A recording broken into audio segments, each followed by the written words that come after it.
How to download and install Amazon Alexa on your Android device.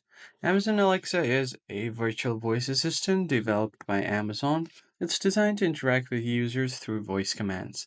It also helps to control your smart devices, play music, answer basic questions, provide news and weather updates, and you could also set reminders and much more.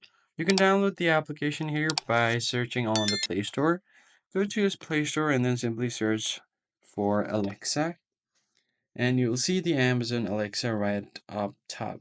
So it has quite a good review of over 4 million reviews and 100 million plus downloads.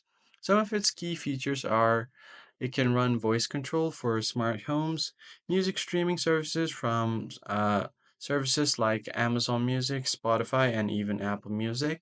Now, if you hit on the big install button, it will start downloading the app. And you could also see the more information about app if you go to about this app. Here, as you can see, it's always ready, connected, and fast. You could also discover more information, manage your devices, music and books, or organize your day and stay connected. These are all of its key features. Now, once you've installed the application, you could just open it up, connect it with your smart speaker, and you're good to go. That's pretty much it, guys. I hope this tutorial was helpful. I'll see you on the next one.